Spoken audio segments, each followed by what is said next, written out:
최강희, 재은이, 안녕. 자, 오늘 사도행전 14장 볼 건데, 자, 우리가 지금까지는 이 AD 46년에서 48년 정도에 있었던 바울의 1차 선교 여행이었지. 안디옥에 시작해서 이 사이프러스 섬, 구브로 섬을 지나서 이렇게 가는 동안에 이 총독이 믿게 되고, 그지? 여기에 이제 나쁜 놈도 있었지, 그지?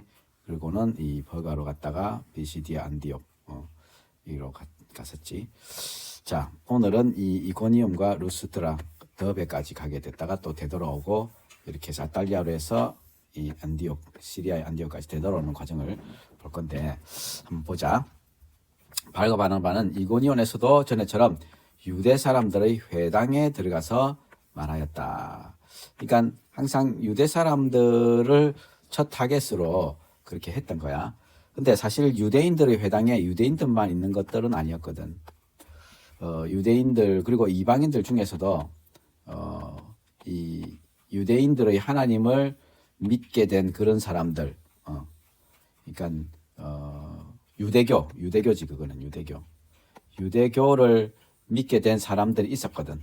그래서 이 회당에 갔을 때 유대 사람들과 그리스 사람들이 많이 믿게 되었다. 그러나 마음을 돌이키지 않은 유대 사람들이 이방 사람들을 선동하고 나쁜 감정을 품게 만들었지. 그러니까 참 그 믿음에 대한 이 복음을 선포할 때 참 이 믿는 그런 반응들이 나타나지만 오히려 불신하고 그것을 핍박하는 이런 반응들까지 나타나게 되는데 오랫동안 거기에 머물면서 담대하게 말하고 주님은 놀라운 기적들을 그들을 행하게 하셔서 은혜의 말씀을 확증해 주셨다. 근데 도시 사람들이 두 편으로 나눠갖고 유대 사람 편도 들고 또 사도들의 편도 들고. 근데 결국은 이방 사람 유대 사람들이 이 관원들 도시의 관원들을 하고 합세가지고 바늘과 반합을 모욕하고 돌로 쳐 죽이려고. 야, 돌로 쳐 죽이는 거 그 너희들 돌로 쳐 죽이려면 사실 쫓겨난 자갈 같은 거 던져갖고 사람이 안 죽잖아, 그지? 꽤 이렇게 손에 무거운 느낌이 드는 그런 돌들을 막 던져야 돼. 그런 돌들을 한두 개 던져도 안 되고 그보다 더 큰 돌이나 이런 것들을 주로 머리에 던지겠지. 머리에 던져야 죽을 가능성이 있지. 이런 데는 뭐 맞아가지고 아프기만 아프고 멍이 좀 들겠지만 결국 머리를 향해서나 이렇게 막 던지겠지, 그지? 이 돌에 맞아 죽는다는 건 얼마나 이렇게 많은 돌에 진짜 이래갖고 어쩌면 이제 가까이에서 돌을 세리 내리 찍어야 될 수도 있고 어쨌든 돌로 쳐 죽이려고 하는 이게 지금 쉽지 않은 거예요. 이 사실은 가인이 아벨을 쳐 죽였잖아요, 그지? 그 아담의 이 첫째 아들 가인이 그 동생 아벨을 돌로 쳐 죽였는데 얘의 경우는 돌을 던져 죽인 게 아니고 돌을 꽤 큰 돌을 들고는 바로 뭐 머리를 내리 찍든지 뭐 이런 식으로 해서 쳐 죽였을 건데 그것도 바로 안 죽거든. 여러 번 내리 찍고 머리가 깨지고 두개골이 파열되고 막 엉망진창이 돼가지고 그래 죽었을 건데 참 이렇게 칼로 이렇게 죽이면 목을 확 그어버리면 경동맥이나 이런 게 팍 나가면서 피가 팍 튀면서 막 그래서 과다출혈로 죽겠지만 이것도 금방 죽는 건 아니거든. 금방 죽게 하려면 뭐 심장을 콱 찔러버린다든지 뭐 그러면은 심장이 팍 바로 멈추니까 바바박 떨다가 금방 죽겠지만 이게 사람을 진짜 돌로 쳐 죽이는 건 쉬운 게 아닌데 참 이렇게 돌로 쳐 죽이려고 이렇게 했던 거야. 그래서 이제 그 루스드라 더베로 이제 피하는데도 거기서도 이제 계속 복음을 전했지. 자, 루스드라는 곳에 발을 못 쓰는 남에서부터 걸어본 적이 없는 이 사람이 바울이 그를 보고는 봐봐, 이 재밌다. 고침을 받을 만한 믿음이 있는 것을 알고는 고침을 받을 만한 믿음이 그에게 있는 것을 알고는 좀 이상하지, 그지? 이게 바울이 그냥 고쳐주는 그 고침을 주는 어떤 그런 그냥 기적을 행한 게 아니고 바울이 이 친구를 바라보니까 안에 믿음이 들어있는 걸 봤다 이 말이야. 이 믿음, 고침을 받을 만한 믿음, 참 재밌는 그런 성경의 표현이지, 그치? 사실 예수님도 이런 치료하실 때 이런 말씀을 하신 적이 있는데, 우리는 고침을 받고 그것 때문에 믿음이 생긴다고 생각하기 쉽지만, 우리는 사실은 그 안에 고침을 받을 만한 믿음이 이미 있는 것을 우리는 보지 못하지만 바울도 그랬고 예수님도 그렇고 성령에 충만한 이런 사람들은 그런 믿음을 볼 수 있나 봐. 그래서 참 보면 그런 믿음을 볼 수 있는, 알아차릴 수 있다는 건 참 그런 것 같아. 어쨌든 이 믿음이 먼저 있었다는 거야. 먼저 있었다는 거야. 그래서 큰 소리로 일어서시오. 오, 일어서서 걷기 시작하니까 무리가 보고는 막 그쪽 방언으로 신들이 사람 모습 우리한테 내려왔다 그러면서, 바울은 헤르메스, 바나바는 제우스. 바울이 주로 말을 했으니까 뭐 이렇게 막 자기들 이제 그리스 로마 신화에 나오는 제우스 신, 헤르메스 신이 왔다 이러면서 막 제우스 신당 제사장이 와가지고 황소를 몇 마리 잡아오고 화환도 가지고 오고 막 두 사람한테 제사를 드리려는 거야. 기가 차잖아, 이 사람들이 보니까. 그러니까 바울과 바나가 옷을 찢으면서, 여러분 어째서 이런 일을 합니까? 우리도 여러분 또 성령을 가진 사람입니다. 우리가 여러분한테 복음을 전하는 건 이런 헛된 일을 버리고 하늘과 땅과 바다와 그 안에 모든 것을 만드신 살아계신 하나님께로 돌아오게 하려는 겁니다. 지나간 시대에는 이방 민족들이 자기네 방식대로 살아가게 내버려 두셨습니다. 내버려 두셨습니다. 하지만 자기를 드러내지 않으신 건 아닙니다. 비를 내리주고 철 따라 열매를 맺게 하고 먹을거리를 주시고 여러분 마음을 기쁨으로 채워주셨죠. 이러면서 제사 못하게 하고 겨우 말리고. 그래서 그런데 이것 때문에 많은 믿음의 열매들이 있어야 되는데, 유대 사람들이 안디옥하고 이고니온에서도 다시 그 길로 몰려온 거야. 야, 얘들 진짜 대단하지, 그지? 이 보면 이 거리가 가깝지 않거든. 응? 안디옥하고 이고니온 보면 이게 50km잖아. 응? 그러니까 지금 이게 50, 100, 150km는 되고, 여기서 여기 또 한 50km. 응? 이게 지금 루스드라에 있는데 여기서 한 150km, 여기서 또 한 50km를 이래가지고 지금 하루에 보통 사람들이 걸을 수 있는 거리를 한 30km 정도로 보거든. 한 3일, 4일을 걸어가지고 여기 온 거야. 바울 일행이 복음을 전하는 곳에. 야, 이 진짜 악독하지, 그지? 이 유대인들. 진짜 이게 유대인들의 배후에 있는 사탄의 세력들이 그런 거야. 아주 집요하게 하나님 말씀이 선포되는 걸 막으려고 이 사람들을, 유대인들을 부추겨가지고 지금 이렇게 3, 4일씩이나 걸어가지고 이렇게 오게 된다. 사실은 며칠 전에 호주 시드니에 본다이 비치, 본다이 해변에 이 하누카라고 유대인의 명절이 있는데, 그 하누카 명절을 지키려고 막 모여 있는 사람들한테 사람 2명이 총을 쐈대.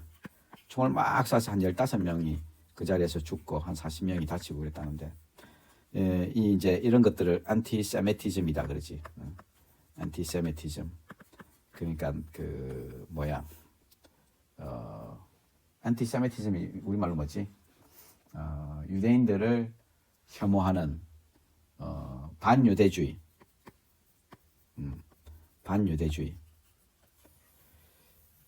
반유대주의로 이제 이렇게 했는데, 참 유대인들이 진짜 어물었지, 그지? 지금도 사실 유대인들이 하는 거 보면 진짜 못됐지, 그지? 못됐어. 특히 지금 네타냐후 총리는 보면 정말 나쁜 놈이. 이놈은 지금 네타냐후 이놈은 지가 지금 재판을 받고 있거든. 여러 가지 뇌물도 많이 받고 막 여러 가지 부정부패가 많아가지고 이놈 지금 재판을 받고 있는데, 재판을 받고 있으면서 지가 뭐 문제가 생기려 하면 전쟁을 일으키고 또 전쟁을 일으키고 이랬던 놈이야. 이 놈은 정말 나쁜 놈인데, 참 이 이스라엘 전체 다가 참 어물어. 보면 어물어. 사실은 예수님을 죽이려고 본디오 빌라도한테 데려왔을 때 빌라도가 아무래도 죄를 못 찾았는데 나는 죄를 못 찾겠다 이러니까, 아니요, 그를 십자가에 죽이시오. 빌라도가 손을 씻으면서 이 사람 피해 대해서 나는 무죄하다. 너가 다 지라. 그 피는 우리한테 다 돌리시오. 우리한테 돌리시오. 이러는 거야. 그래서 참 유대인들이 참 고난을 많이 겪기도 했어. 홀로코스트며 이런 사실 그 예수 믿는 사람들에게서 핍박을 많이 받은 건 사실이야. 어쨌든 그 유대인들이 참 하나님 안 믿는, 어쨌든 참 우리 웃기잖아요. 그죠? 하나님을 섬기는 이들인데 정말 하나님께서 보내신 자를 믿지 않는 거야. 어쨌든 이들이 또 거기서 몰려와가지고 군중들 설득하고 바울을 돌로 쳤대. 이번에는 죽은 줄 알고 성 밖으로 갖다 버릴 정도로 그렇게 했던 거야. 그러니까 거의 얼반 진짜 거의 죽인 거지. 거의 죽인 거지. 근데 저들이 바울을 둘러서니까 일어나서 성 안으로 들어갔다 그랬지. 이것도 사실은 하나님이 거의 살리신 거나 마찬가지인 거야. 바울은 이렇게 이 선교 여행 중에 핍박을 많이 받으면서 하나님의 말씀을 전했어. 지금도 참 복음을 전하는데 이런 핍박이 많은 경우들이 많은 곳들이 지금은 사실은 그리 많지는 않지. 물론 내가 있을 때 이제 아프간이나 예멘이나 파키스탄이나 이런 곳들은 철저하게 무슬림 국가들이고 이런 곳에서 복음을 전하면 안 되고 복음을 전하다 걸리면 목숨이 왔다 갔다 그렇긴 하지만 하여튼 자, 그 성에서 더베로 갔다고 그 성에서 복음을 전해서 많은 제자를 얻었다. 또 많은 제자를 얻었다. 또 이렇게 하나님께서 많은 제자를 그들의 복음 전파를 통해서 일으키셨다는 그런 말이지. 자, 그리고는 다시 이제 루스드라와 이고니온과 안디옥으로 되돌아갔다. 그러면서 마음을 굳세게 해주고 믿음을 지키라고 권하였다. 그래서 한 말이 우리가 하나님 나라에 들어가려면 반드시 많은 환난을 겪어야 합니다. 자, 우리가 하나님 나라에 들어가려면 반드시 많은 환난을 겪어야 합니다. 많은 환난을 겪어야 합니다. 우리는 예수 믿는 걸 억수로 쉽게 생각해. 그냥 교회 가는 것으로 예수 믿는 것이라고 생각해. 예수 믿는 건 예수 믿으면 교회를 가겠지. 근데 교회 간다고 꼭 예수를 믿는 건 절대로 아니거든. 교회 가는 수많은 사람 중에 예수 안 믿는 사람들이 정말 많고 신학교의 신학 교수들도 수많은 목사들도 예수 안 믿는 사람들이 참 많거든. 그래서 예수를 믿으면 물론 또 교회를 나갈 수도 있고 안 나갈 수도 있지. 왜냐하면 우리가 있었던 아프가니스탄, 예멘 이런 데 아예 교회라는 게 존재하지 않아. 근데 예수를 전해 듣고 예수를 믿어. 교회를 못 나가. 그럼 이들은 예수 안 믿는 사람인가? 아니라고. 예수를 믿는 건 꼭 교회를 나가는 건 아닌 거야. 그건 그 상황에 따라 다른 거지. 어쨌든 뭐 우리나라처럼 교회가 많이 있고 이런 데서는 예수 믿으면 교회 가는 게 맞는데 자 어쨌든 그렇게 하나님 나라에 들어가면 반드시 많은 환난을 겪어야 한다라고 지금 바울이 이렇게 말하고 있지. 많은 환난을 겪어야 한다. 뭐 자기 바울이 당한 것처럼 막 돌로 쳐서 거의 얼반 죽을 징이 되고 이런 일을 많이 당해야 된다. 그럴 수도 있지. 사실 이 초대교회는 초대교회의 박해는 정말 무서울 정도였지. 초대교회 박해에 대한 그림들 내가 다음에 한번 보여줄 건데 진짜 예수님처럼 십자가에 이렇게 못 박아서 죽이는 사람들도 있었고 거기다가 이 기름을 발라가지고 이걸 밤에 불 태워가지고 밤에 이제 등으로 썼 그런 경우들도 많고 막 짐승들한테 잡아먹히게 그 큰 운동장에서 뭐 그런 것들 이들 그런 것 정도는 알잖아, 그지? 이는 진짜 많은 희생들이 있었지, 많은 핍박들이 있었고 꼭 이런 걸 당해야 된다 그런 건 아닌데 이런 일들이 많이 있었지 초대교회는. 우리나라에 처음 복음이 들어올 때도 많은 사람들이 그렇게 죽었고 그런데 사실은 이 환란은 꼭 그런 이런 죽음을 직면한 그런 것만을 얘기하는 것은 아니야. 여기서 환란은 그 시대적으로 서로 다른 좀 그런 의미들을 가지고 있지. 지금도 이 말은 동일하게 적용된다고 나는 생각해. 하나님 나라에 들어가려면 그러니까 천국 가려면 많은 환란을 겪어야 됩니다. 근데 지금의 환란은 좀 다른 모습의 환란이겠지, 그렇지? 지금의 환란은 다른 모습의 환란일 거야. 예수를 믿는다는 것 때문에 오는 환란들, 정말 제대로 예수를 믿는다면, 예수 믿는 것 때문에 오는 수많은 불이익들을 감수할 수 있어야 되는 거지. 그런 것들도 환란일 수 있고. 자, 그래서 각 교회에서 장로들을 임명해 주고는 금식을 하고 기도하고 믿게 된 주님께 그들을 맡겼다. 장로들을 세워가지고 그들에게 이제 교회를 인도할 수 있도록. 지금의 거의 이 시대의 장로들은 거의 목사 같은 그런 일들을 담당했던 그런 사람들이야. 주님께 그들을 맡겼다. 그래서 비시다 지방을 거쳐서 반비를 지방하고 버가에서 말씀을 전한 뒤에 아탈리아로 내려가서 배를 타고 안디오고로 향해 갔다. 선교 활동을 하려고 한 은혜 몸을 내맡기고 나선 곳이다. 이 안디옥은 시리아의 안디옥, 이 안디옥은 비시디아의 안디옥. 이제 그 일을 다 이루었다. 그래서 회중들을 불러 모으고 하나님께서 함께 하신 모든 일들, 이방인들에게 문을 열주신 것들을 보고하였다. 그리고 제자들과 함께 오랫동안 지냈다. 이제 1차 선교 여행을 끝내고 이제 돌아와 있는 그런 상황인 거지. 제대로 오늘 여기까지 읽을게.